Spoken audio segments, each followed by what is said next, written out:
नमस्कार। आज हम मुंशी प्रेमचंद द्वारा लिखित उपन्यास गोदान का अगला भाग सुनेंगे। अगर आपको मेरा चैनल पसंद आता है और आप मेरे चैनल पर नए हैं तो यहाँ सब्सक्राइब बटन पर क्लिक करके इस चैनल को सब्सक्राइब करें और साथ ही लाइक भी करें। आइए सुनते हैं गोदान का अगला भाग। अच्छी दिल लगी है। सोचा होगा डांट के बहाने इसकी सब जायदाद ले लो और नजराना लेकर दूसरों को दे दो।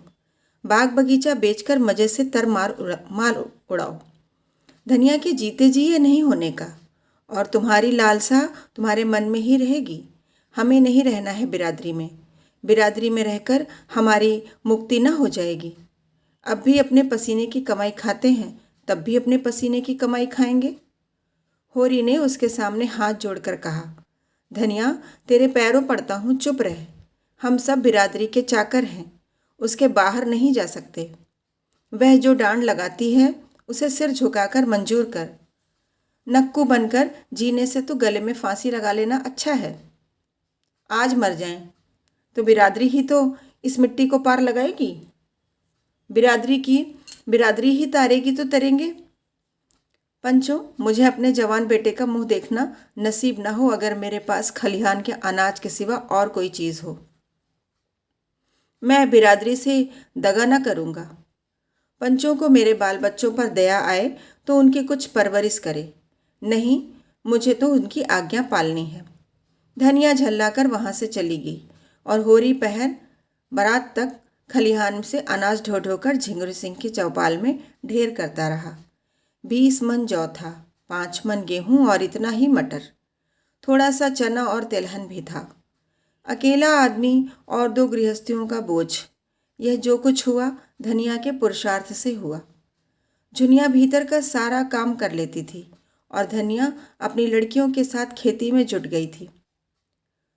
दोनों ने सोचा था गेहूं और तिलहन से लगान की एक किश्त अदा की जाए और हो सके तो थोड़ा थोड़ा सूद भी दे देंगे।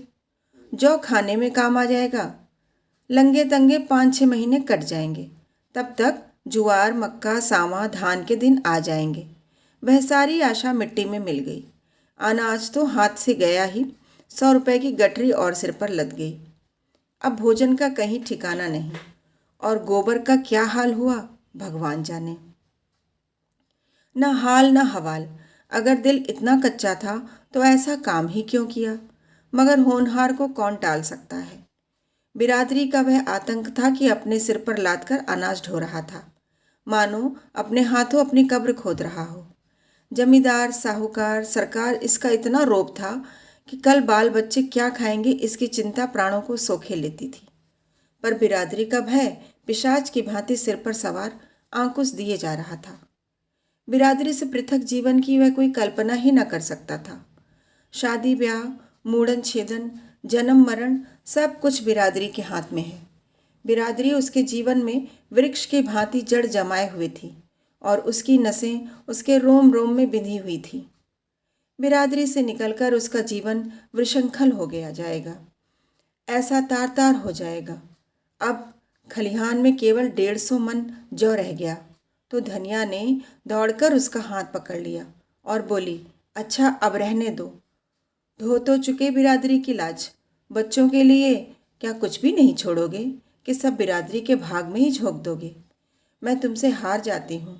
मेरे भाग्य में तुम ही जैसे बुद्धू का संग लिखा था। होरी ने अपना हाथ छुड़ाकर टोकरी में शेष अनाज भरते हुए कहा, यह ना होगा धनिया। पंचों की आंख बचाकर एक दाना भी रख लेना मेरे लिए हराम है। मैं ले जाकर सबका सब वहाँ ढेर कर देता हूँ। फिर पंचों के मन में दया उपजेगी तो कुछ मेरे बाल बच्चों के लिए दे देंगे, नहीं भगवान मालिक है। धनिया तिलमिलाकर बोली, यह पंच नहीं है, राक्षस है, पक्के राक्षस। यह सब हमारी जगह जमीन छीनकर माल मारना चाहते हैं। डांट तो बहाना है। समझाती जाती हूँ पर तुम्हारी आंखें नहीं खुलती। तुम इन पिशाचों से दया की आशा रखते हो। सोचते हो 10-5 मन निकाल कर तुम्हें दे देंगे। मुंह धो रखो। जब होरी ने न माना और टोकरी सिर पर रखने लगा तो धनिया ने दोनों हाथों से पूरी शक्ति के साथ टोकरी पकड़ ली और बोली, इसे तो मैं ना ले जाने दूंगी, चाहे तुम मेरी जान ही ले लो। मर मर कर हमने कमाया, पहर रात रात को सींचा, अगोरा, इसलिए कि पंचलोक मुझों पर ताप देकर भोग लगाएं और हमारे बच्चे दाने दाने को तरसें। तुमने अकेले ही सब कुछ नहीं कर लिया है, मैं भी अपनी बच्चियों के साथ सती हुई हूँ। सीधे से टोकरी रख दो, नहीं आज सदा के लिए नाता टूट जाएगा, कह देती हूँ। होरी सोच में पड़ गया। धनिया के कथन में सत्य था। उसे अपने बाल बच्चों की कमाई छीनकर तावान देने का क्या अधिकार है? वह घर का स्वामी इसलिए है कि सबका पालन करे, इसलिए नहीं कि उनकी कमाई छीनकर बिरादरी की नज़र में सुर्ख बने। टोकरी उसके हाथ से छूट गई। धीरे से बोला, तू ठीक कहती है धनिया, दूसरों के हिस्से पर मेरा कोई जोर नहीं है। जो कुछ बचा है वह ले जा, मैं जाकर पंचों से कह देता हूँ। धनिया अनाज की टोकरी घर में रखकर अपनी दोनों लड़कियों के साथ पोते के जन्मोत्सव में गला फाड़ फाड़ कर सोहर गा रही थी, जिसमें सारा गांव सुन ले। आज यह पहला मौका था कि ऐसे शुभ अवसर पर बिरादरी की कोई औरत न थी। सौर से झुनिया ने कहला भेजा था, सोहर गाने का काम नहीं है, लेकिन धनिया कब मानने लगी? अगर बिरादरी को उसकी परवाह नहीं है तो वह भी बिरादरी की परवाह नहीं करती। उसी वक्त होरी अपने घर को 80 रुपये पर झिंगुरी सिंह के यहाँ हाथों गिरो रखाया था। डांड के रुपए का इसके सिवा वह और कोई प्रबंध न कर सकता था। 20 रुपये तो तिलहन, गेहूं और मटर से मिल गए। शेष के लिए घर लिखना पड़ गया। नोखेराम तो चाहते थे कि बैल बिकवा ली जाए, लेकिन पटेश्वरी और दाता दीन ने इसका विरोध किया। बैल बिक गए तो होरी खेती कैसे करेगा? बिरादरी उसकी जायदाद से रुपए वसूल करे, पर ऐसा तो न करे कि वह गांव छोड़कर भाग जाए। इस तरह बैल बच गए। होरी रेहननामा लिखकर कोई 11 बजे रात घर आया तो धनिया ने पूछा, इतनी रात तक वहाँ क्या करते रहे? होरी ने जुलाहे का गुस्सा दाढ़ी पर उतारते हुए कहा, करता क्या रहा, इस लौंडे की करनी भरता रहा। अभागा, आप तो चिंगारी छोड़कर भागा, आग मुझे बुझानी पड़ रही है। 80 रुपये में घर रेहन लिखना पड़ा। करता क्या, अब हुक्का खुल गया, बिरादरी ने अपराध क्षमा कर दिया। धनिया ने होंठ चबाकर कहा, न हुक्का खुलता तो हमारा क्या बिगड़ जाता था? 4-5 महीने किसी का हुक्का पिया तो क्या छोटे हो जाते? मैं कहती हूँ, तुम इतने भोंदू क्यों हो? मेरे सामने तो बड़े बुद्धिमान बनते हो, बाहर तुम्हारा मुंह क्यों बंद हो जाता है? ले देख के बाप दादों की निशानी एक घर बच रहा था, आज तुमने उसका भी बारा न्यारा कर दिया। इसी तरह कल यह 3-4 बीघे जमीन है, इसे भी लिख देना और तब गली में भीख मांगना। मैं पूछती हूँ, तुम्हारे मुंह में जीभ न थी कि उन पंचों से पूछते, तुम कहाँ के बड़े धर्मात्मा हो जो दूसरों पर डांड लगाते फिरते हो? तुम्हारा तो मुँह देखना भी पाप है। होरी ने डांटा, चुप रह, बहुत चढ़ चढ़ कर न बोल। बिरादरी के चक्कर में अभी पड़ी नहीं है, नहीं मुँह से बात ना निकलती। धनिया उत्तेजित हो गई। और कौन सा पाप किया है जिसके लिए बिरादरी से डरे? किसी की चोरी की है, किसी का माल काटा है, मेहरिया रख लेना पाप नहीं है, हाँ रख के छोड़ देना पाप है। आदमी का बहुत सीधा होना भी बुरा है। उसके सीधेपन का फल यही होता है कि कुत्ते भी मुंह चाटने लगते हैं। आज उधर तुम्हारी वाह वाह हो रही होगी कि बिरादरी की कैसी मर्जाद रख ली। मेरे भाग फूट गए थे कि तुम जैसे मर्द से पाला पड़ा। कभी सुख की रोटी न मिली। मैं तेरे बाप के पाँव पड़ने गया था, वही तुझे मेरे गले बांध गया। पत्थर पड़ गया था उनकी अकल पर, और उन्हें क्या कहूँ। न जाने क्या देखकर लट्टू हो गए। ऐसे कोई बड़े सुंदर भी तो न थे तुम। विवाद विनोद के क्षेत्र में आ गया। 80 रुपये गए तो गए, लाख रुपए का बालक तो मिल गया, उसे तो कोई छीन न लेगा। गोबर घर लौट आए, धनिया अलग झोपड़ी में भी सुखी रहेगी। होरी ने पूछा, बच्चा किसको पड़ा है? धनिया ने प्रसन्न मुख होकर जवाब दिया, बिल्कुल गोबर को पड़ा है, सच। रिष्ट पुष्ट तो है, हाँ अच्छा है। होरी की फसल सारी की सारी डांट की भेंट हो चुकी थी। बैशाख तो किसी तरह कटा, मगर जेठ लगते लगते घर में अनाज का एक दाना न रहा। 5-5 पेट खाने वाले और घर में अनाज नदारद। 2 जून न मिले, 1 जून तो मिलना ही चाहिए। भर पेट न मिले, आधा पेट तो मिले। निराहार कोई कै दिन रह सकता है। उधार ले तो किससे? गांव के सभी छोटे बड़े महाजनों से तो मुंह चुराना पड़ता था। मजूरी भी करे तो किसकी? जेठ में अपना ही काम ढेरों था। ऊख की सिंचाई लगी हुई थी, लेकिन खाली पेट मेहनत भी कैसे हो। सांझ हो गई थी। छोटा बच्चा रो रहा था। माँ को भोजन न मिले तो दूध कहाँ से निकले। सोना परिस्थिति समझती थी, मगर रूपा क्या समझे। बार बार रोटी रोटी चिल्ला रही थी। दिन भर तो कच्ची अमिया से जी बहला, मगर अब तो कोई ठोस चीज चाहिए। होरी दुलारी सहुआइन से अनाज उधार मांगने गया था, पर वह दुकान बंद करके पैठ चली गई थी। मंगरू शाह ने केवल इनकार ही न किया, लताड़ भी दी। उधार मांगने चले हैं, 3 साल से धेला सूद नहीं दिया, उस पर उधार दिए जाओ। खोटी नीयत हो जाती है तो यही हाल होता है। भगवान से भी यह अनीति देखी न जाती। कारकुन की डांट पड़ी तो कैसे चुपके से रुपए उगल दिए। मेरे रुपए ही नहीं हैं, और मेहरिया है कि उसका मिजाज ही नहीं मिलता। वहां से रुआसा होकर उदास बैठा था कि पुन्नी आग लेने आई। रसोई के द्वार पर जाकर देखा तो अंधेरा पड़ा हुआ था। बोली, आज रोटी नहीं बन रही है क्या भाभी जी? अब तो बेला हो गई। जब से गोबर भागा था, पुन्नी और धनिया में बोलचाल हो गई थी। होरी का एहसान भी मानने लगी थी। हीरा को अब वह गालियां देती थी। हत्यारा, गऊ हत्या करके भागा। मुंह में कालिख लगी है। घर कैसे आए? और आए भी तो घर के अंदर पाँव न रखने दूं। गऊ हत्या करते इसे लाज भी ना आई। बहुत अच्छा होता पुलिस बांधकर ले जाती और चक्की पिसवाती। धनिया कोई बहाना न कर सकी। बोली, रोटी कहाँ से बने? घर में दाना तो है ही नहीं। तेरे महतों ने बिरादरी का पेट भर दिया। बाल बच्चे मरे या जिए, अब बिरादरी झांकती तक नहीं। पुन्नी की फसल अच्छी हुई थी और वह स्वीकार करती थी कि यह होरी का पुरुषार्थ है। हीरा के साथ कभी इतनी बरकत न हुई थी। बोली, अनाज मेरे घर से क्यों नहीं मंगवा लिया? वह भी तो महतों की ही कमाई है कि किसी और की। सुख के दिन आए तो लड़ लेना, दुख तो साथ रोने से ही कटता है। मैं क्या ऐसी अंधी हूँ कि आदमी का दिल नहीं पहचानती? महतों ने न संभाला होता तो आज मुझे कहाँ शरण मिलती। वह उल्टे पांव लौटी और सोना को भी साथ लेती गई। एक क्षण में 2 डल्ले अनाज से भरकर आंगन में रख दिए। 2 मन से कम जौ न था। धनिया अभी कुछ कहने न पाई थी कि वह फिर चल दी और एक क्षण में एक बड़ी सी टोकरी अरहर की दाल से भरी हुई लाकर रख दी और बोली, चलो मैं आग जलाए देती हूँ।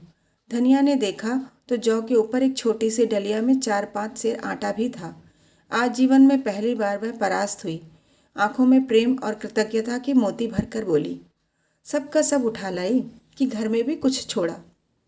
कहीं भाग जाता था। आंगन में बच्चा खटोले पर पड़ा रो रहा था। पुनिया उसे गोद में लेकर दुलारती हुई बोली, तुम्हारी दया से अभी बहुत है भाभी जी। 15 मन तो जौ हुआ है और 10 मन गेहूं, 5 मन मटर हुआ है। तुमसे क्या छिपाना है? दोनों घरों का काम चल जाएगा। 2-3 महीने में फिर मकई हो जाएगी। आगे भगवान मालिक है। जुनिया ने आकर अंचल से छोटी सास के चरण छुए। पुनिया ने आशीष दिया। सोना आग जलाने चली। रूपा ने पानी के लिए कलसा उठाया। रुकी ही गाड़ी चल निकली। जल में अवरोध के कारण जो चक्कर था, फेन था, शोर था, गति की तीव्रता थी, वह अवरोध के घट जाने से शांत मधुर ध्वनि के साथ सम, धीमी एक रसधार में बहने लगी। पुनिया बोली, महतों को डांट देने की ऐसी क्या जल्दी पड़ी थी? बिरादरी में शरीक कैसे होते?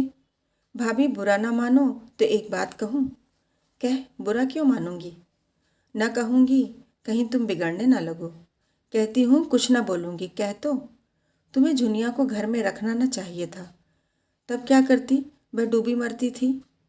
मेरे घर में रख देती, तब तुम कोई कुछ ना कहता।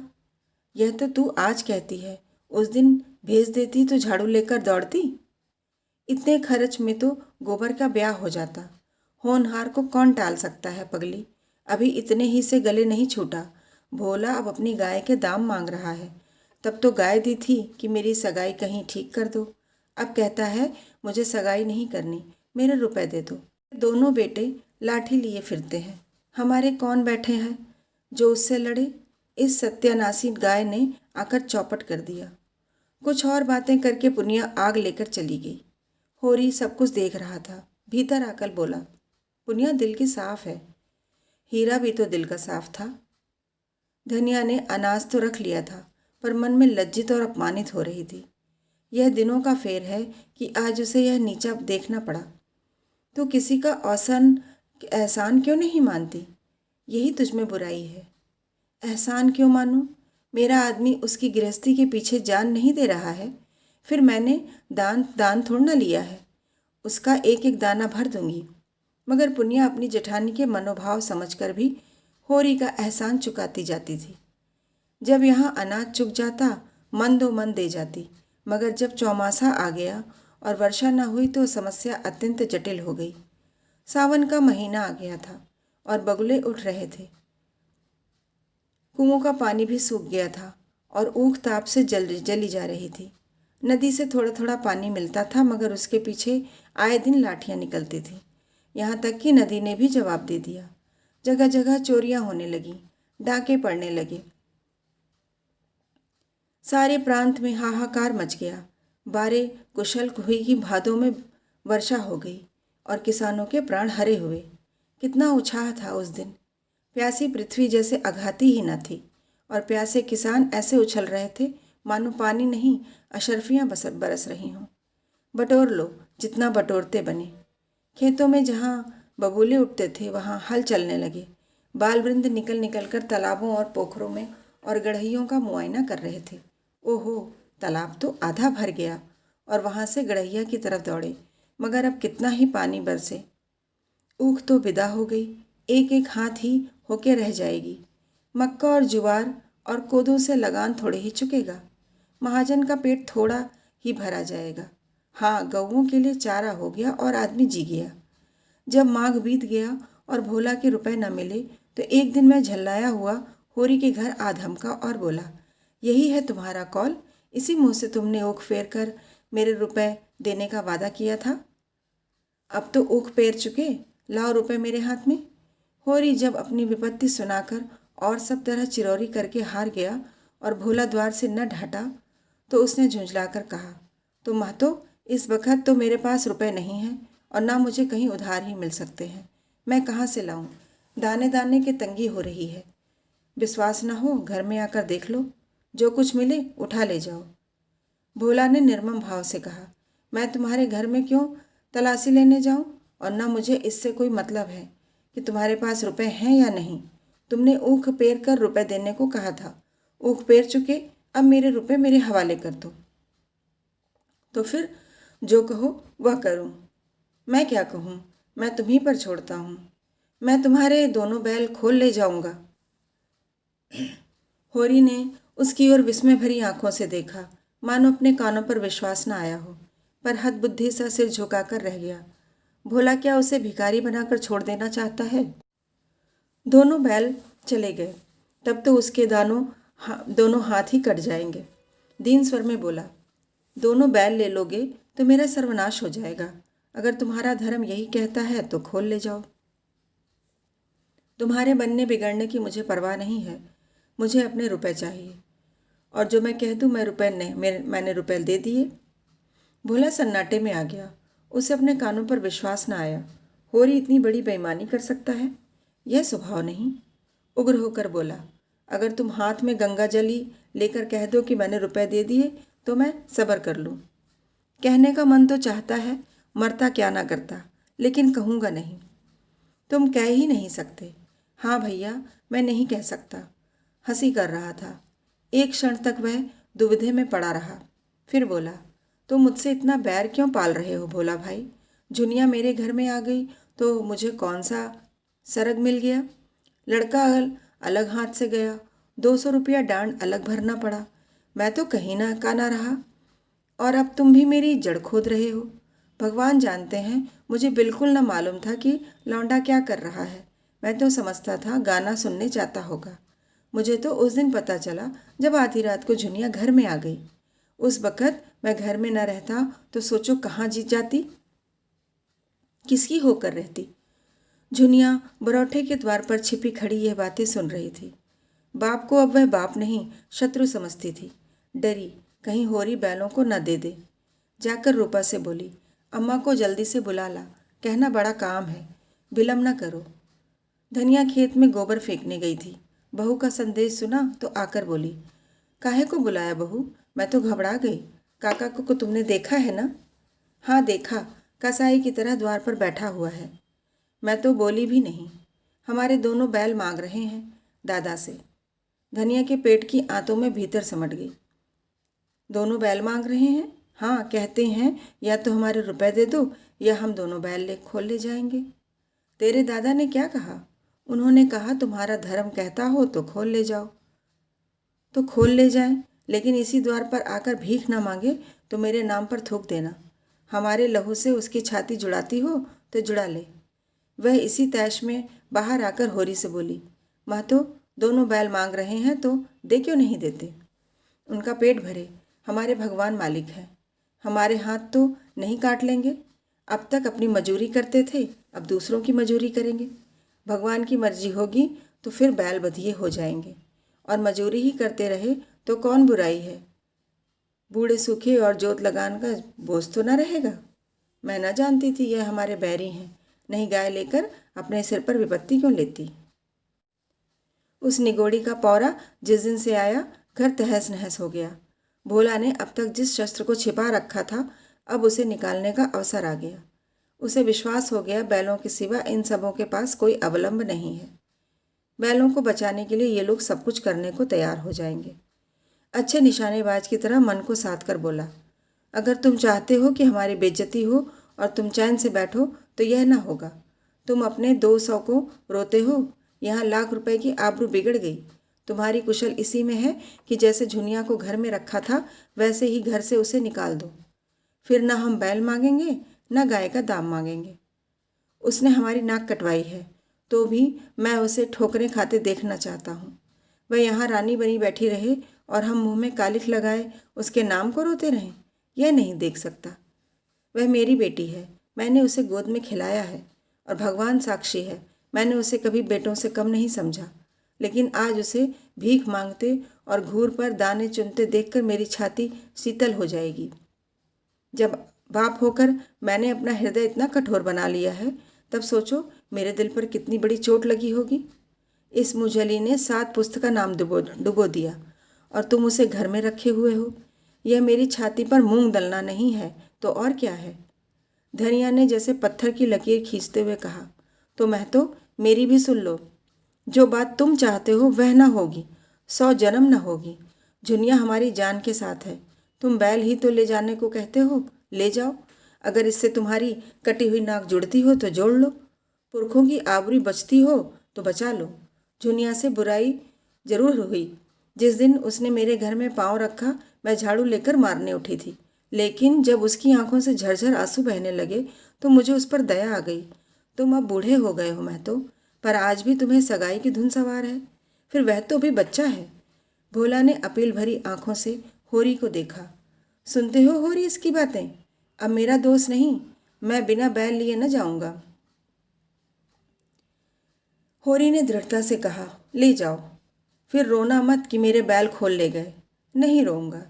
भोला बैलों की पगहियाँ खोल ही रहा था कि झुनिया चकत्तियोंदार साड़ी पहने बच्चे को गोद में लिए बाहर निकल आई और किम्पत स्वर में बोली, काका लो, मैं इस घर से निकल जाती हूँ और जैसी तुम्हारी मनोकामना है उसी तरह भीख मांगकर अपना और अपने बच्चे का पेट पालूंगी, और जब कभी भीख न मिलेगी तो कहीं डूब मरूंगी। भोला खिसियाकर बोला, दूर हो मेरे सामने से, भगवान ना करे मुझे फिर तेरा मुंह देखना पड़े। कुलच्छनी, कुल कलंकनी कहीं की, अब तेरे लिए डूब मरना ही उचित है। झुनिया ने उसकी ओर ताका भी नहीं। उसमें वह क्रोध था जो अपने को खा जाना चाहता है, जिसमें हिंसा नहीं आत्मसमर्पण है। धरती इस वक्त मुंह खोलकर उसे निगल लेती तो वह कितना धन्य मानती। उसने आगे कदम उठाया, लेकिन वह 2 कदम भी न गई थी कि धनिया ने दौड़कर उसे पकड़ लिया और हिंसा भरे स्नेह से बोली, तू कहाँ जाती है बहू? चल घर में, यह तेरा घर है, हमारे जीते जी और हमारे मरने के बाद भी। डूब मरे वह जिसे अपनी संतान से बैर हो। इस भले आदमी को मुंह से ऐसी बातें कहते लाज नहीं आती। मुझ पर धौंस जमाता है, नीच। ले जा बैलों को, रख पी। जुनिया रोती हुई बोली, अम्मा, जब जब अपना बाप होके मुझे धिक्कार रहा है तो मुझे डूब ही मरने दो। मुझ अभागनी के कारण तो तुम्हें दुख ही मिला। जब से आई तुम्हारा घर मिट्टी में मिल गया। तुमने इतने दिन मुझे जिस प्रेम से रखा, माँ भी ना रखती। भगवान मुझे फिर जन्म दे तो तुम्हारी कोख से दे, यही मेरी अभिलाषा है। धन्या उसको अपनी ओर खींचती हुई बोली, वह तेरा बाप नहीं है, तेरा बैरी है, हत्यारा।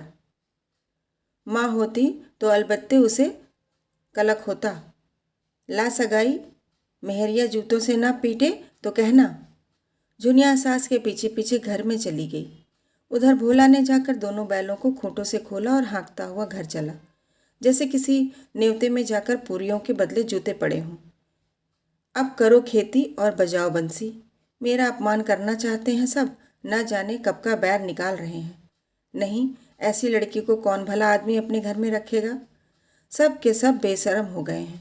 लौंडे का कहीं ब्याह ना होता था इसी से। और इस रांड झुनिया की ढिढाई देखो कि आकर मेरे सामने खड़ी हो गई। दूसरी लड़की होती तो मुँह न दिखाती। आँख का पानी मर गया है। सब के सब दुष्ट और मूर्ख भी हैं। समझते हैं झुनिया अब हमारी हो गई। यह नहीं समझते जो अपने बाप के घर के न रही, वह किसी के घर के न रहेगी। समय खराब है। नहीं, बीच बाजार में इस चुड़ैल धनिया के झोंटे पकड़कर घसीटता। मुझे कितनी गालियाँ देती थी। फिर उसने दोनों बैलों को देखा। कितने प्यारे हैं, कितने तैयार हैं, अच्छी जोड़ी है।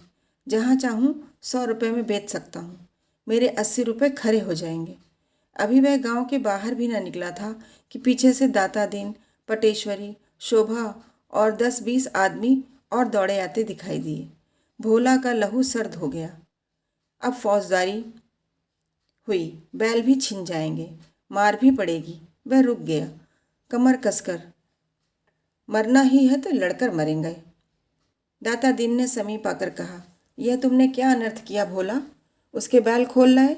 वह कुछ बोला नहीं, इसी से शेर हो गए। सब लोग अपने अपने काम में लगे थे, किसी को खबर भी ना हुई। होरी ने जरा सा इशारा कर दिया होता तो तुम्हारे एक एक बाल चुन जाते। भला चाहते हो तो ले चलो बैल, जरा भी भलमनसी नहीं है तुम में। पटेश्वरी बोले, यह उसके सीधेपन का फल है। तुम्हारे रुपए उस पर आते हैं तो जाकर दीवानी में दावा करो, डिग्री कराओ। बैल खोल लाने का तुम्हें क्या इख्तियार है? अभी फौजदारी में दावा कर दें तो बंधे बंधे फिरो। भोला ने दबकर कहा, तो लाला साहब हमको जबरदस्ती थोड़े ही खोले लाए, होरी ने खुद दिए। पटेश्वरी ने शोभा से कहा, तुम बैलों को लौटा दो शोभा। किसान अपने बैल खुशी से देगा तो इन्हें हल में जोतेगा। भोला बैलों के सामने खड़ा हो गया। हमारे रुपए दिलवा दो, हमें बैलों को लेकर क्या करना है? हम बैल लिए जाते हैं, अपने रुपए के लिए दावा करो और नहीं तो मार कर गिरा दिए जाओगे। रुपए दिए थे नकद तुमने, एक कुलच्छिनी गाय बेचारे के सिर मढ़ दी और अब उसके बैल खोले लिए जाते हो। भोला बैलों के सामने से न हटा, खड़ा रहा गुमसुम दृढ़, मानो मार कर ही हटेगा। पटवारी से दलील करके वह कैसे पेश पाता। दाता दीन ने एक कदम आगे बढ़कर अपनी झुकी कमर को सीधा करके ललकारा, तुम सब खड़े ताकते क्या हो? मार के भगा दो इसको, हमारे गांव से बैल खोले ले जाएगा। बंसी बलिष्ठ युवक था। उसने भोला को जोर से धक्का दिया। भोला संभल न सका, गिर पड़ा। उठना चाहता था कि बंसी ने फिर एक घूंसा दिया। होरी दौड़ता हुआ आ रहा था। भोला ने उसकी ओर 10 कदम बढ़कर पूछा, ईमान से कहना होरी महतो, मैंने बैल जबरदस्ती खोल लिए? दाता दीन ने इसका भावार्थ किया। यह कहते हैं कि होरी अपने खुशी से बैल मुझे दे दिए, हम ही को उल्लू बनाते हैं। होरी ने सकुचाते हुए कहा, यह मुझसे कहने लगे कि या तो झुनिया को घर से निकाल दो या मेरे रुपए दो, नहीं तो मैं बैल खोल ले जाऊंगा। मैंने कहा, मैं बहू को तो ना निकालूंगा, ना मेरे पास रुपए हैं। अगर तुम्हारा धर्म कहे तो बैल खोल लो। बस मैंने इनके धर्म पर छोड़ दिया और इन्होंने बैल खोल लिए। पटेश्वरी ने मुंह लटका कर कहा, जब तुमने धर्म पर छोड़ दिया तब कोई की जबरदस्ती? उसके धर्म ने कहा लिए जाता है। जाओ भैया, बैल तुम्हारे हैं। दाता दीन ने समर्थन किया। हाँ, जब धर्म की बात आ गई तो कोई क्या कहे। सब के सब होरी को तिरस्कार की आंखों से देखते परास्त होकर लौट पड़े और विजयी भोला शान से गर्दन उठाए बैलों को ले चला। राय साहब को खबर मिली कि इलाके में एक वारदात हो गई है और होरी से गांव के पंचों ने जुर्माना वसूल कर लिया है। तो फौरन नोखेराम को बुलाकर जवाब तलब किया। क्यों उन्हें इसकी इत्तला नहीं दी गई? ऐसे नमक हराम दगाबाज आदमी के लिए उनके दरबार में जगह नहीं है।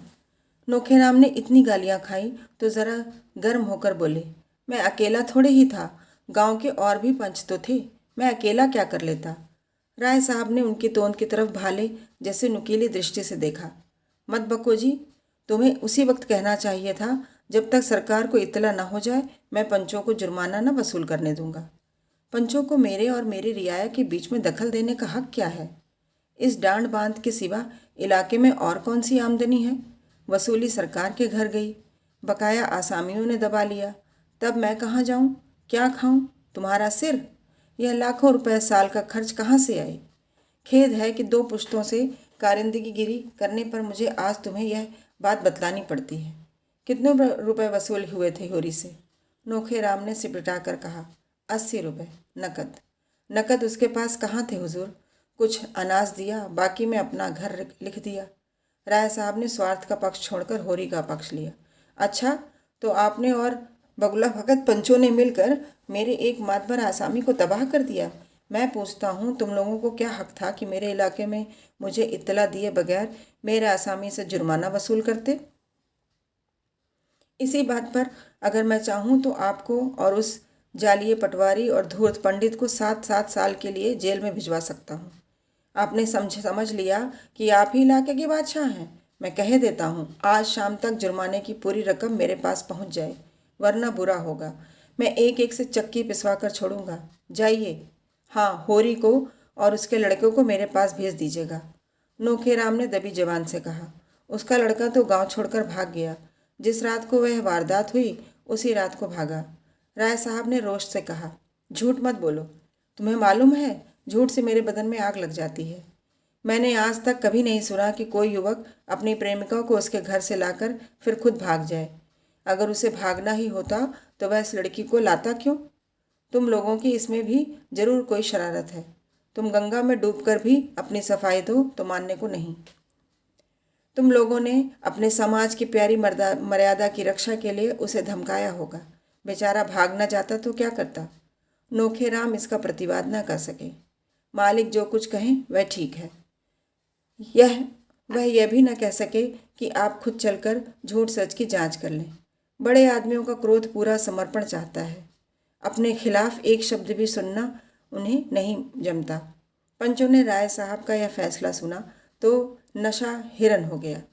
अनाज तो अभी तक ज्यों का त्यों पड़ा था, पर रुपए तो कब के गायब हो गए। होरी का मकान रेहन लिखा गया था, पर उस मकान को देहात में कौन पूछता था? जैसे हिंदू स्त्री पति के साथ घर की स्वामिनी है और पति त्याग दे तो कहीं न की न रहती, उसी तरह यह घर होरी के लिए लाख रुपए का है, पर उसकी असली कीमत कुछ भी नहीं। और इधर राय साहब बिना रुपए लिए मानने के नहीं। यही होरी जाकर रो आया होगा। पटेश्वरी लाल सबसे ज़्यादा भयभीत थे। उनकी तो नौकरी ही चली जाएगी। चारों सज्जन इस गहन समस्या पर विचार कर रहे थे, पर किसी की अक्ल काम न करती थी। एक दूसरे पर दोष रखते थे। फिर खूब झगड़ा हुआ। पटेश्वरी ने अपनी लंबी शंकाशील गर्दन हिलाकर कहा, मैं मना करता था कि होरी के विषय में हमें चुप्पी साध कर रह जाना चाहिए। गाय के मामले में सबको तावान देना पड़ा। इस मामले में तावान ही से गला न छूटेगा, नौकरी से हाथ धोना पड़ेगा।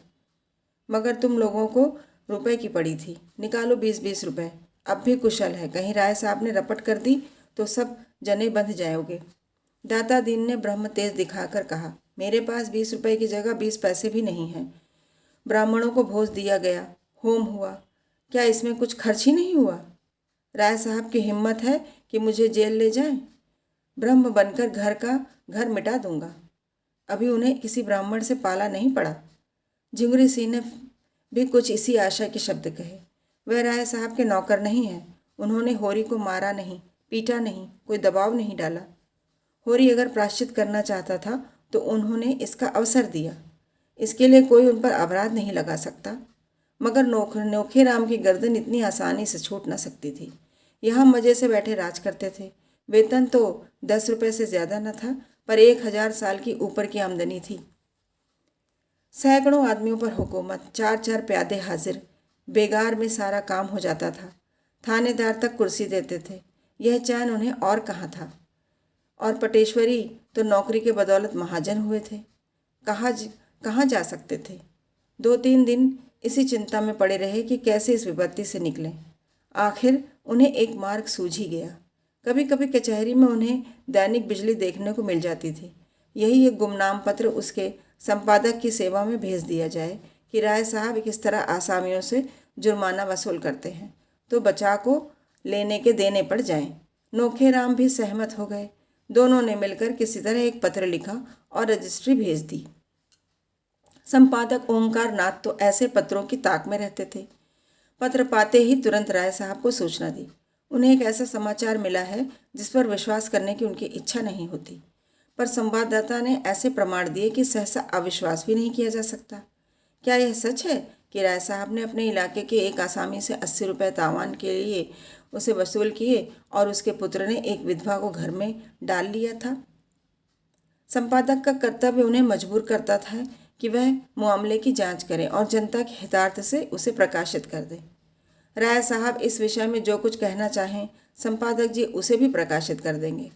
संपादक जी दिल से चाहते थे कि यह खबर गलत हो, लेकिन उसमें कुछ भी सत्य हुआ तो वह उसे प्रकाश में लाने के लिए विवश हो जाएंगे। मैत्री उन्हें कर्तव्य पथ से नहीं हटा सकती। राय साहब ने यह सूचना पाई तो सिर पीट लिया। पहले तो उनकी ऐसी उत्तेजना हुई कि जाकर ओंकारनाथ को गिनकर 50 हंटर जमाएं और कह दें, जहाँ वह पत्र छापना वहाँ यह समाचार भी छाप देना। लेकिन इसका परिणाम सोचकर मन को शांत किया और तुरंत उनसे मिलने चले। अगर देर की और ओंकारनाथ ने वह संवाद छाप दिया तो उनके सारे यश पे कालिमा पुत जाएगी। ओंकारनाथ सैर करके लौटे थे और आज के पत्र के लिए संपादकीय लेख लिखने की चिंता में बैठे हुए थे, पर मन पक्षी की भांति अभी उड़ोड़ा फिरता था। उनकी धर्मपत्नी ने रात में उन्हें कुछ ऐसी बातें कह डाली थी जो अभी तक कांटों की तरह चुभ रही थी। उन्हें कोई दरिद्र कह ले, अभागा कह ले, बुद्धू कह ले, वह जरा भी बुरा न मानते थे, लेकिन यह कहना कि उनमें पुरुषत्व नहीं है, यह उनके लिए असम्य था। और फिर अपनी पत्नी को यह कहने का क्या हक है? उससे तो यह आशा की जाती है कि कोई इस तरह का आक्षेप करे तो उसका मुंह बंद कर दे। बेशक वह ऐसी खबरें नहीं छापते, ऐसी टिप्पणियां नहीं करते कि सिर पर कोई आफत आ जाए। फूंक फूंक कर कदम रखते हैं। इन काले कानूनों के युग में वह और क्या कर ही कह सकते थे, मगर वह क्यों सांप के बिल में हाथ नहीं डालते? इसलिए तो कि उनके घर वालों को कष्ट न उठाना पड़े और उनकी सहिष्णुता का उन्हें यह पुरस्कार मिल रहा है। क्या अंधेर है? उनके पास रुपए नहीं हैं तो बनारसी साड़ी कैसे मंगा दें? डॉक्टर सेठ और प्रोफेसर भाटिया और न जाने किस किस की स्त्रियाँ बनारसी साड़ी पहनती थीं, तो वह क्या करे? क्यों उनकी पत्नी इन साड़ी वालियों को अपने खद्दर की साड़ी से लज्जित नहीं करती? उनकी खुद तो यह आदत है कि किसी बड़े आदमी से मिलने जाते हैं तो मोटे से मोटे कपड़े पहन लेते हैं और कुछ कोई आलोचना करे तो उसका मुंहतोड़ जवाब देने को तैयार रहते हैं। उनकी पत्नी में क्यों वही आत्माभिमान नहीं है?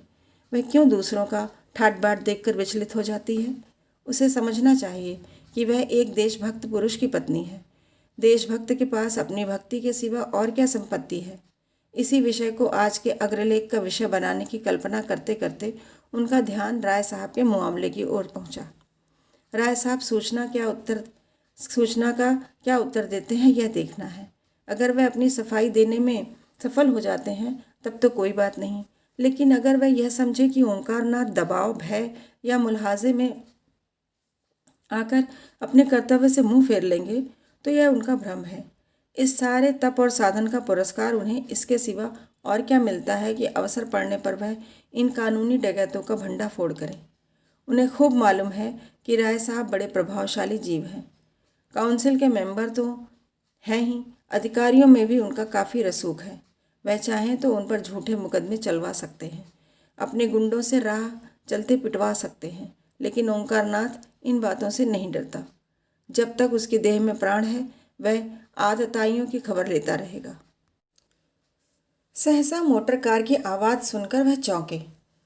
तुरंत कागज़ लेकर अपना लेख आरंभ कर दिया और एक ही क्षण में राय साहब ने उनके कमरे में कदम रखा। ओंकार नाथ ने न उनका स्वागत किया, न कुशल क्षेम पूछा, न कुर्सी दी। उन्हें इस तरह देखा मानो कोई मुलाजिम उनकी अदालत में आया हो और रौब से मिले हुए स्वर में पूछा, आपको मेरा पुर्जा मिल गया था? मैं वह पत्र लिखने के लिए बाध्य नहीं था। मेरा कर्तव्य यह था कि स्वयं उसकी तहकीकात करता, लेकिन मुरव्वत में सिद्धांतों की कुछ न कुछ हत्या करनी पड़ती है। क्या उस संवाद में कुछ सत्य है? राय साहब उसका सत्य होना अस्वीकार न कर सके। हालांकि अभी तक उन्हें जुर्माने के रुपए नहीं मिले थे और वह उनके पाने से साफ इनकार कर सकते थे, लेकिन वह देखना चाहते थे कि यह महाशय किस पहलू पर चलते हैं। ओमकार नाथ ने खेद प्रकट करते हुए कहा, तब तो मेरे लिए इस संवाद को प्रकाशित करने के सिवा और कोई मार्ग नहीं है। मुझे इसका दुख है कि मुझे अपने एक परम हितैषी मित्र की आलोचना करनी पड़ रही है, लेकिन कर्तव्य के आगे व्यक्ति कोई चीज़ नहीं। संपादक अगर अपना कर्तव्य न पूरा कर सके तो उसे इस आसन पर बैठने का कोई हक नहीं है।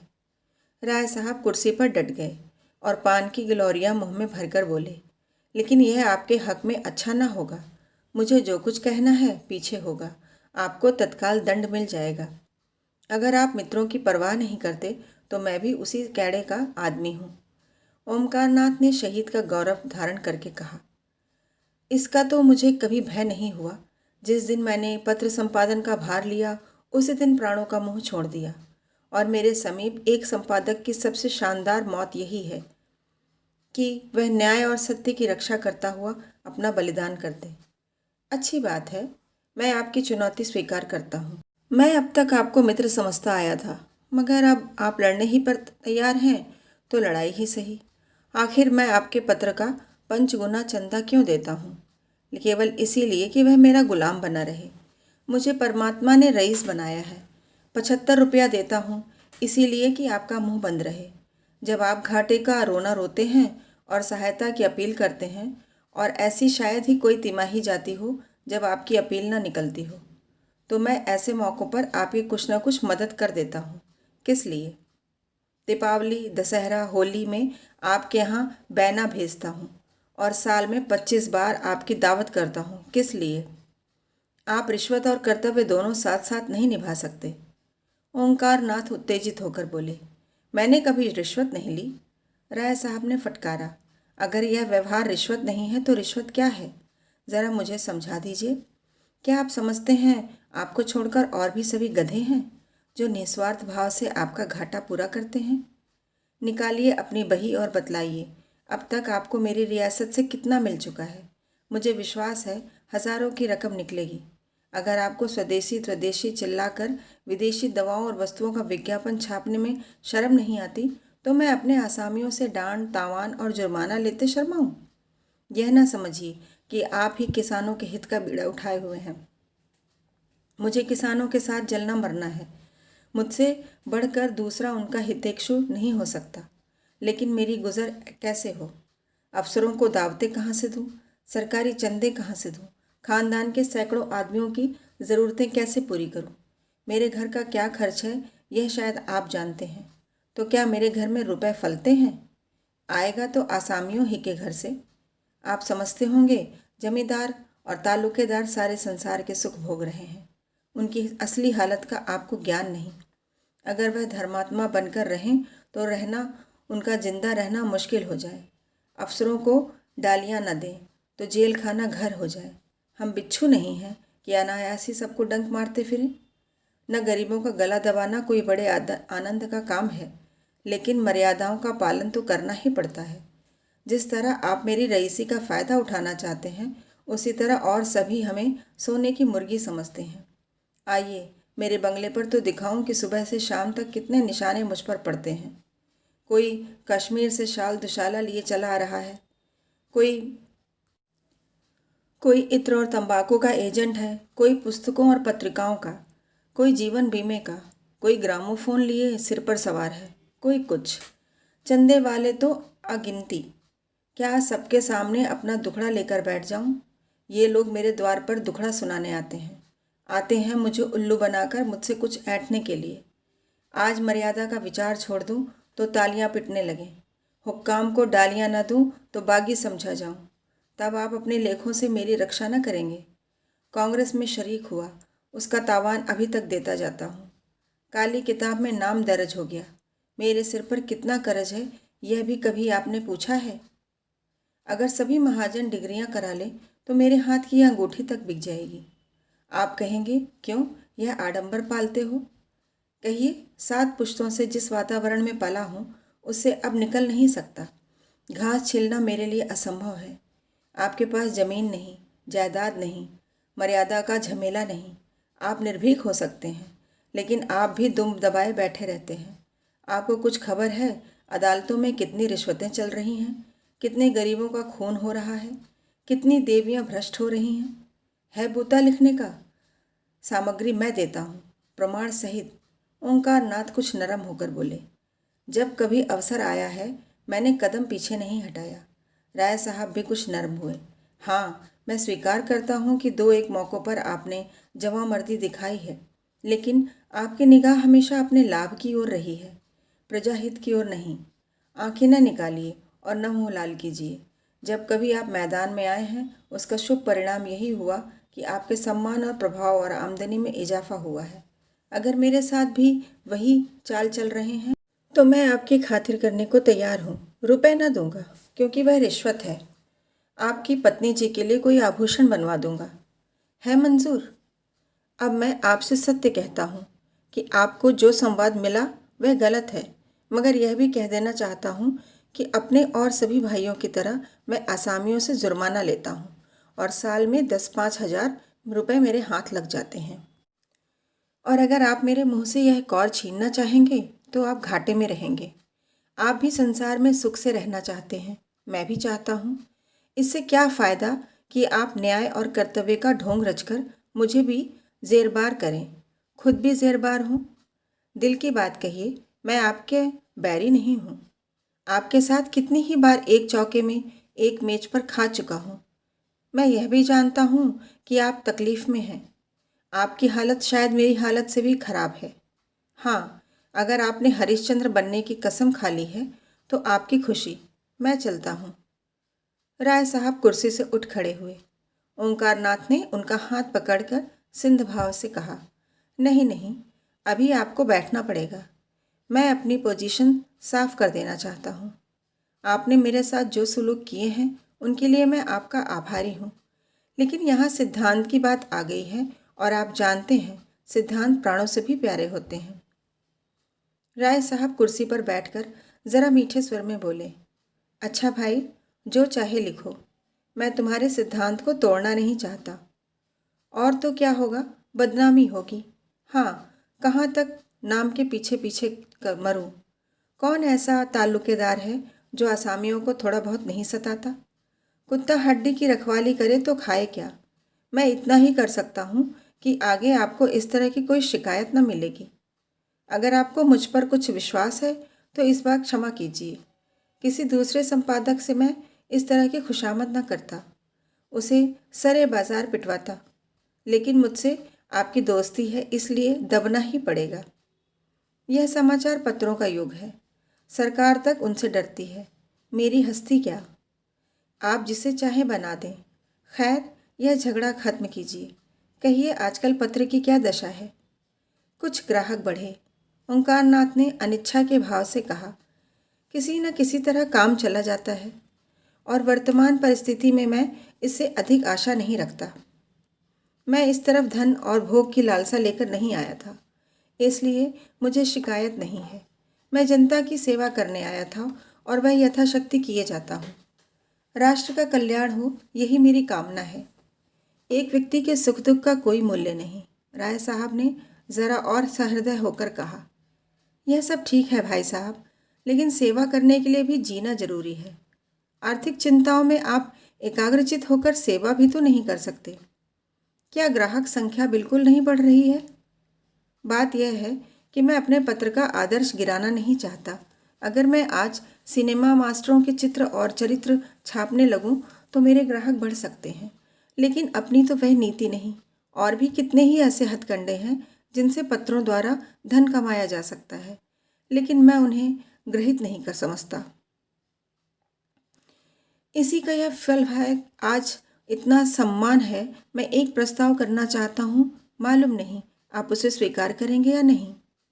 आप मेरी ओर से 100 आदमियों के नाम फ्री जारी कर दीजिए, चंदा मैं दे दूंगा। ओंकारनाथ ने कृतज्ञता से सिर झुकाकर कहा, मैं धन्यवाद के साथ आपका दान स्वीकार करता हूँ। खेद यही है कि पत्रों की ओर से जनता कितनी उदासीन है। स्कूल और कॉलेजों और मंदिरों के लिए धन की कमी नहीं है, पर आज तक एक भी ऐसा दानी न निकला जो पत्रों के प्रचार के लिए दान देता। हालांकि जनशिक्षा का उद्देश्य जितने कम खर्च में पत्रों से पूरा हो सकता है और किसी तरह नहीं हो सकता। जैसे शिक्षालयों को संस्थाओं द्वारा सहायता मिला करती है, ऐसे ही अगर पत्रकारों को मिलने लगे तो इन बेचारों को अपना जितना समय और स्थान विज्ञापनों की भेंट करना पड़ता है। वह क्यों करना पड़े? मैं आपका बड़ा अनुग्रहित हूँ। राय साहब विदा हो गए। ओंकारनाथ के मुख पर प्रसन्नता की झलक न थी। राय साहब ने किसी तरह की शर्त न की थी, कोई बंधन न लगाया था, पर ओंकारनाथ आज इतनी करारी फटकार पाकर भी इस दान को अस्वीकार न कर सके। परिस्थिति ऐसी आ पड़ी थी कि उन्हें उबरने का कोई उपाय ही न सूझ रहा था। प्रेस के कर्मचारियों का 3 महीने का वेतन बाकी पड़ा हुआ था। कागज वाले के 1000 से ऊपर आ रहे थे। यही क्या कम था कि उन्हें हाथ नहीं फैलाना पड़ा। उनकी स्त्री गोमती ने आकर विद्रोह के स्वर में कहा, क्या अभी भोजन का समय नहीं आया? या यह भी कोई नियम है कि जब तक 1 न बज जाए जगह से न उठो? कब तक कोई चूल्हा अगोरता रहे? ओमकारनाथ ने दुखी आंखों से पत्नी की ओर देखा। गोमती का विद्रोह उड़ गया। वह उनकी कठिनाइयों को समझती थी। दूसरी महिलाओं के वस्त्राभूषण देखकर कभी कभी उसके मन में विद्रोह के भाव जाग उठते थे और वह पति की को 2-4 जली कटी सुना जाती थी, पर वास्तव में यह क्रोध उनके प्रति नहीं, अपने दुर्भाग्य के प्रति था और इसकी थोड़ी सी आंच अनायास ही ओंकारनाथ तक पहुंच जाती थी। वह उनका तपस्वी जीवन देखकर मन में कुढ़ती थी और उनसे सहानुभूति भी रखती थी, बस उन्हें थोड़ा सा सनकी समझती थी। उनका उदास मुंह देखकर पूछा, क्यों उदास हो? पेट में कुछ गड़बड़ है क्या? ओंकारनाथ को मुस्कुराना पड़ा। कौन उदास है? मैं? मुझे तो आज जितनी खुशी है उतनी अपने विवाह के दिन भी न हुई थी। आज सवेरे 1500 की बोहनी हुई। किसी भाग्यवान का मुंह देखा था। गोमती को विश्वास न आया, बोली, झूठे हो, तुम्हें 1500 कहाँ से मिल जाते हैं? हाँ, 1500, 15 रुपये कहो, मान लेती हूँ। नहीं नहीं, तुम्हारे सिर की कसम, 1500। अभी राय साहब आए थे और 100 ग्राहकों का चंदा अपनी तरफ से देने का वचन दे गए हैं। गोमती का चेहरा उतर गया। तो मिल चुके? नहीं, राय साहब वादे के पक्के हैं। मैंने किसी तालुकेदार को वादे का पक्का देखा ही नहीं। दादा एक तालुकेदार के नौकर थे। साल साल भर तलब नहीं मिलती थी। उसे छोड़कर दूसरे की नौकरी की। उसने 2 साल तक एक पाई न दी। एक बार दादा गरम पड़े तो मारकर भगा दिया। इनके वादों का कोई करार नहीं। मैं आज ही बिल भेजता हूँ। भेजा करो, कह देंगे कल आना। कल अपने इलाके पर चले जाएंगे, 3 महीने में लौटेंगे। ओंकारनाथ संशय में पड़ गए। ठीक तो है, कहीं राय साहब पीछे से मुकर गए तो वह क्या कर लेंगे? फिर भी दिल मजबूत करके कहा, ऐसा नहीं हो सकता। कम से कम राय साहब को मैं इतना धोखेबाज नहीं समझता। मेरा उनके यहाँ कुछ बाकी नहीं है। गोमती ने उसी संदेह के भाव से कहा, इसी से तो मैं तुम्हें बुद्धू कहती हूँ। ज़रा किसी ने सहानुभूति दिखाई और तुम फूल उठे। ये मोटे रईस हैं, इनके पेट में ऐसे कितने वादे हजम हो सकते हैं? जितने वादे करते हैं, अगर सब पूरा करने लगे तो भीख मांगने की नौबत आ जाए। मेरे गांव के ठाकुर साहब तो 2-2, 3-3 साल तक बनियों का हिसाब न करते थे। नौकरों का हिसाब तो नाम के लिए देते थे। साल भर काम लिया, जब नौकर ने वेतन मांगा, मारकर निकाल दिया। कई बार इसी नादी हिंदी में स्कूल से उनके लड़कों के नाम कट गए। आखिर उन्होंने लड़कों को घर बुला लिया। एक बार रेल का टिकट उधार मांगा था। यह राय साहब भी तो उन्हीं के भाई बंद हैं। चलो भोजन करो और चक्की पीसो। जो तुम्हारे भाग्य में लिखा है, यह समझ लो कि ये बड़े आदमी तुम्हें फटकारते रहें, वही अच्छा है। यह तुम्हें 1 पैसा देंगे तो उसका 4 गुना तुम अपने आसामियों से वसूल कर लेंगे। अभी उनके विषय में जो कुछ चाहते हो लिखते हो। तब तो ठकुर सुहाती ही कहनी पड़ेगी। पंडित जी भोजन कर रहे थे, पर कौर मुंह में फंसा हुआ जान पड़ता था। आखिर बिना दिल का बोझ हल्का किए भोजन करना कठिन हो गया। बोले, अगर रुपए न दिए तो ऐसी खबर लूँगा कि याद करेंगे। उनकी चोटी मेरे हाथ में है। गांव के लोग झूठी खबर नहीं दे सकते। सच्ची खबर देते तो उनकी जान निकलती है, झूठी खबर क्या देंगे। राय साहब के खिलाफ एक रिपोर्ट मेरे पास आई है, छाप दूँ? बच्चा को घर से निकलना मुश्किल हो जाए। मुझे यह खैरियत नहीं दे रहे हैं। बड़े दबसट में पढ़कर इस राह पर आए हैं। पहले धमकियां दिखा रहे थे, जब देखा इससे काम ना चलेगा तो यह चारा फेंका। मैंने भी सोचा एक इनके ठीक हो जाने से तो देश से अन्याय मिट नहीं जाता नहीं, फिर क्यों ना इस दान को स्वीकार कर लूं। मैं अपने आदर्श से गिर गया हूँ जरूर, लेकिन इतने पर भी राय साहब ने दगा की तो मैं भी शठता पर उतर जाऊंगा। जो गरीब को लूटता है उसको लूटने के लिए अपनी आत्मा को बहुत समझाना न पड़ेगा। गांव में खबर फैल गई कि राय साहब ने पंचों को बुलाकर खूब डांटा और लोगों ने जितने रुपए वसूल किए थे वह सब इनके पेट से निकाल लिए। वह तो इन लोगों को जेल भिजवा रहे थे, लेकिन इन लोगों ने हाथ पांव जोड़कर थोक कर चाटा, तब जाके उन्होंने छोड़ा। धनिया का कलेजा शीतल हो गया। गांव में घूम घूम कर पंचों को लिज्जत करती फिरती थी। आदमी न सुने, गरीबों की पुकार भगवान तो सुनते हैं। लोगों ने सोचा था इनसे डांड लेकर मजे से फुलौड़ियाँ खाएंगे। भगवान ने ऐसा तमाचा लगाया कि फुलौरियाँ मुंह से निकल पड़ी। एक एक के दो दो भरने पड़े। अब चाटो मेरा मकान लेकर, मगर बैलों के बिना खेती कैसे हो। गांव में बुआई शुरू हो गई। कार्तिक के महीने में किसान के बैल मर जाएं तो उसके दोनों हाथ कट जाते हैं। होरी के दोनों हाथ कट गए थे और सब लोगों के खेतों में हल चल रहे थे, बीज डाले जा रहे थे। कहीं कहीं गीत की तान सुनाई देती थी। होरी के खेत किसी अनाथ अबला के घर की भांति सूने पड़े थे।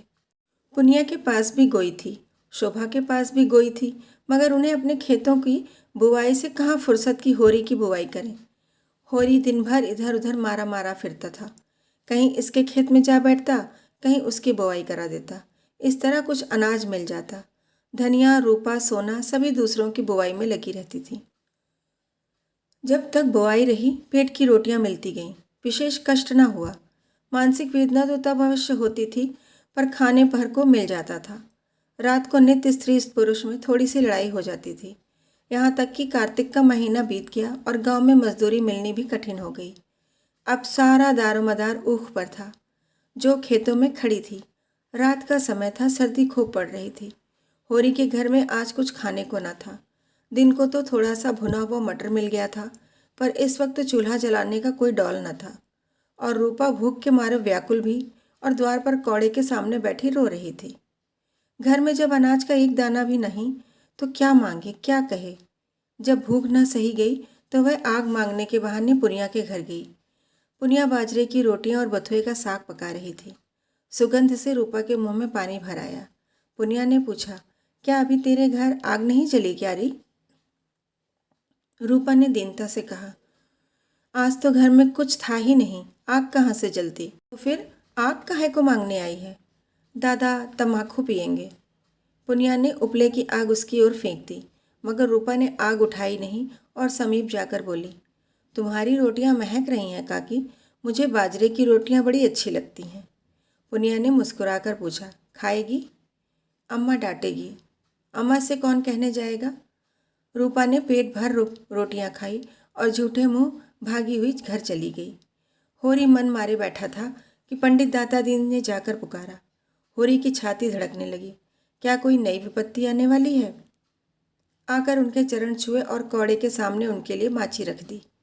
दाता दीन ने बैठते हुए अनुग्रह भाव से कहा, अब की तो तुम्हारे खेत परती पड़ गए होरी।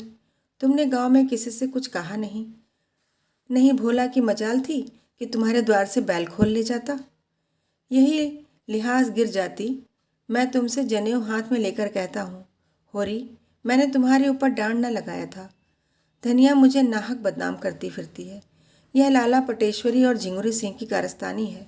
मैं तो लोगों के कहने से पंचायत में बैठ भर गया था। वह लोग तो और कड़ा दंड लगा रहे थे। मैंने कह सुन के कम कराया, मगर अब सब जने सिर पर हाथ धरे रो रहे हैं। समझे थे यहाँ उन्हीं का राज है। यह न जानते थे कि गांव का राजा कोई और है। तो अब अपने खेतों की बुवाई का क्या इंतजाम कर रहे हो? होरी ने करुण कंठ से कहा। क्या बताऊं महाराज, पढ़ती रहेंगे। पढ़ती रहेंगे? यह तो बड़ा अनर्थ होगा। भगवान की यही इच्छा है तो अपना क्या बस। मेरे देखते तुम्हारे खेत कैसे पड़ती रहेंगे? कल मैं तुम्हारी बुआई करा दूंगा। अभी खेत में कुछ तरी है, उपज 10 दिन पीछे होगी। इसके सिवा और कोई बात नहीं। हमारा तुम्हारा आधा साझा रहेगा। इसमें न तुम्हें कोई टोटा है न मुझे। मैंने आज बैठे बैठे सोचा तो चित्त बड़ा दुखी हुआ कि जुते जुताए खेत पड़ती रह जाते हैं। होरी सोच में पड़ गया। चौमासे भर इन खेतों में खाद डाली, जोता और आज केवल बुआई के लिए आधी फसल देनी पड़ रही है। उस पर एहसान कैसा जता रहे हैं। लेकिन इससे तो अच्छा यही है कि खेत परती पड़ जाए और कुछ ना मिलेगा, लगान तो निकल ही आएगा। नहीं, अब की बेबाकी न हुई तो बेदखली आई धरी है। उसने यह प्रस्ताव स्वीकार कर लिया। दाता दीन प्रसन्न होकर बोले, तो चलो मैं अभी बीज तौल दूं, जिसमें सवेरे का झंझट न रहे। रोटी तो खा ली है ना? होरी ने लजाते हुए आज घर में चूल्हा न जलने की कथा कही। दाता दीन ने मीठे उलाहने के भाव से कहा, अरे तुम्हारे घर में चूल्हा नहीं जला और तुमने मुझसे कहा भी नहीं। हम तुम्हारे बैरी तो नहीं थे। इस बात पर तुमसे मेरा जी कुड़ता है। अरे भले आदमी, इसमें लाज शर्म की कौन बात है? हम सब एक ही तो हैं। तुम शूद्र हुए तो क्या, हम ब्राह्मण हुए तो क्या, हैं तो सब एक ही घर के। दिन सबके बराबर नहीं जाते। कौन जाने कल मेरे ही ऊपर कोई संकट आ पड़े तो मैं तुमसे अपना दुख न कहूँगा तो किससे कहूँगा? अच्छा जो हुआ चलो, बेंग ही के साथ तुम्हें मंदोमन अनाज खाने को भी तौल दूंगा। आधा घंटे में होरी मन भर जौ का टोकरा सिर पर रखे आया और घर की चक्की चलने लगी। धनिया रोती थी और साहस के साथ जौ पीसती थी। भगवान उसे किस कुकर्म का यह दंड दे रहे हैं। दूसरे दिन से बुवाई शुरू हुई। होरी का सारा परिवार इस तरह काम में जुटा हुआ था मानो सब कुछ अपना ही है। कई दिन के बाद सिंचाई भी इसी तरह हुई। दाता दीन को सेंत मेत के मजूर मिल गए। अब कभी कभी उनका लड़का माता दीन भी घर में आने लगा। जवान आदमी था, बड़ा रसिक और बातचीत का मीठा। दाता दीन जो कुछ छीन झपट कर लाते थे वह उसे भांग बूटी में उड़ाता था। एक चमारिन से उसकी आशनाई हो गई थी, इसलिए अभी तक ब्याह न हुआ था। वह रहती थी पर सारा गांव यह रहस्य जानते हुए भी कुछ न बोल सकता था।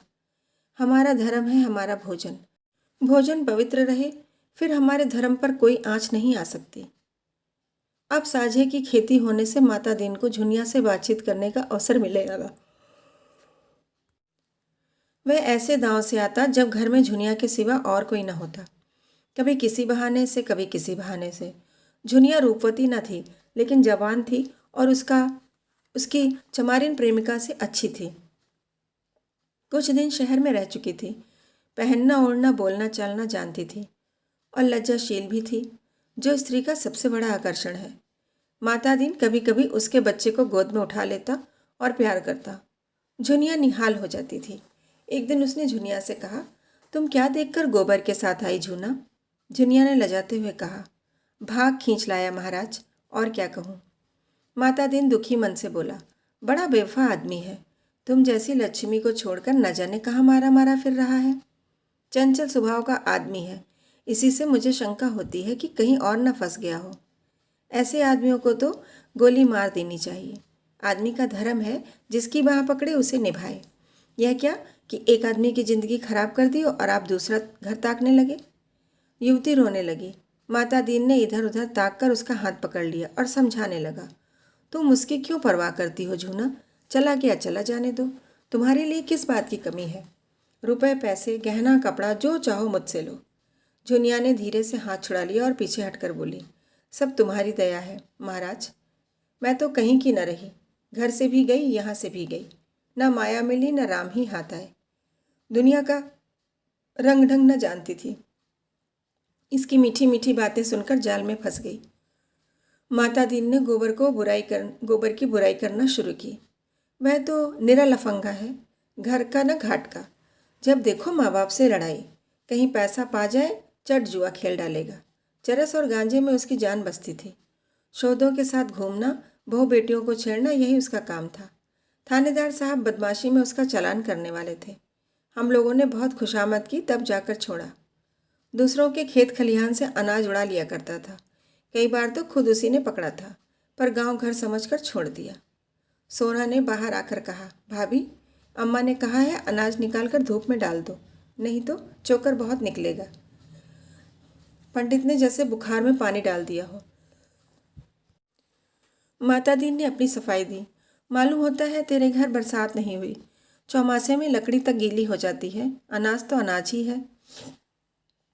यह कहता हुआ मैं बाहर चला गया। सोना ने आकर उसका खेल बिगाड़ दिया। सोना ने झुनिया से पूछा, माता दीन क्या करने आए थे? झुनिया ने माथा सिकोड़कर कहा, पगहिया मांग रहे थे। मैंने कह दिया यहाँ पगहिया नहीं है। यह सब बहाना है, बड़ा खराब आदमी है। मुझे तो बड़ा भला आदमी लगता है। क्या खराबी है उसमें? तुम नहीं जानती, सिलिया चमारिन को रखे हुए है, तो इसी से खराब आदमी हो गया। और काहे से आदमी खराब कहा जाता है? तुम्हारे भैया भी तो मुझे लाए हैं, वह भी खराब आदमी है। सोना ने इसका जवाब न देकर कहा, मेरे घर में फिर कभी आएगा तो दुत्कार दूंगी, और जो उससे तुम्हारा ब्याह हो जाए। सोना लजा गई। तुम तो भाभी गाली देती हो। क्यों, इसमें गाली की क्या बात है? मुझसे बोले तो मुंह झुलस दूं? तो क्या तुम्हारा ब्याह किसी देवता से होगा? गांव में ऐसा सुंदर सजीला जवान दूसरा कौन है? तो तुम चली जाओ उसके साथ, सिलिया से लाख दर्जे अच्छी हो। मैं क्यों चली जाऊं? मैं तो एक के साथ चली आई। अच्छा है या बुरा? तो मैं भी जिसके साथ ब्याह होगा उसके साथ ही चली जाऊंगी, अच्छा हो या बुरा। और जो किसी बूढ़े के साथ ब्याह हो गया? सोना हंसी। मैं उसके लिए नरम नरम रोटियां पकाऊंगी, उसकी दवाइयाँ कूटूँ छानूंगी, उसे हाथ पकड़कर उठाऊंगी। जब मर जाएगा तो मुंह ढाँप कर रोऊंगी। और जो किसी जवान के साथ हुआ, तब तुम्हारा सिर हाँ नहीं तो। अच्छा बताओ, तुम्हें बूढ़ा अच्छा लगता है कि जवान? जो अपने को चाहे वही जवान है, न चाहे वही बूढ़ा है। दैव करे तुम्हारा ब्याह किसी बूढ़े से हो जाए, तो देखो तुम उसे कैसे चाहती हो। तब मनाओ कि किसी तरह ये निगोड़ा मर जाए तो किसी जवान को लेकर बैठ जाऊं। मुझे तो उस बूढ़े पर दया आए। इस साल इधर एक शक्कर का मिल खुल गया था। उसके कारिंदे और दलाल गांव-गांव घूमकर किसानों की खड़ी ऊख मोल ले लेते थे। वही मिल था जो मिस्टर खन्ना ने खोला था। एक दिन उसका कारिंदा इस गांव में भी आया। किसानों ने जो उससे भाव तय किया तो मालूम हुआ गुड़ बनाने में कोई बचत नहीं है। जब घर में ऊख पेर कर भी यही दाम मिलता है तो पेरने की मेहनत क्यों उठाई जाए। सारा गांव खड़ी ऊख बेचने को तैयार हो गया। अगर कुछ कम भी मिले तो परवाह नहीं, तत्काल तो मिलेगा। किसी को बैल लेना था, किसी को बाकी चुकाना था, कोई महाजन से गला छुड़ाना चाहता था, होरी को बैलों की गोई लेनी थी। अब की ऊख की पैदावार अच्छी ना थी, इसलिए यह डर था कि माल न पड़ेगा। और जब गुड़ के भाव मिल की चीनी मिलेगी तो गुड़ लेना लेगा ही कौन। सभी ने बयाने ले लिए। होरी को कम से कम 100 रुपये की आशा थी। इसमें एक मामूली गोई आ जाएगी। लेकिन महाजनों को क्या करें? दाता दीन, मंगरू, दुलारी, सिंगुरी सिंह सभी तो प्राण खा रहे थे। अगर महाजनों को देने लगेगा तो 100 रुपये सूद भर को भी न होंगे।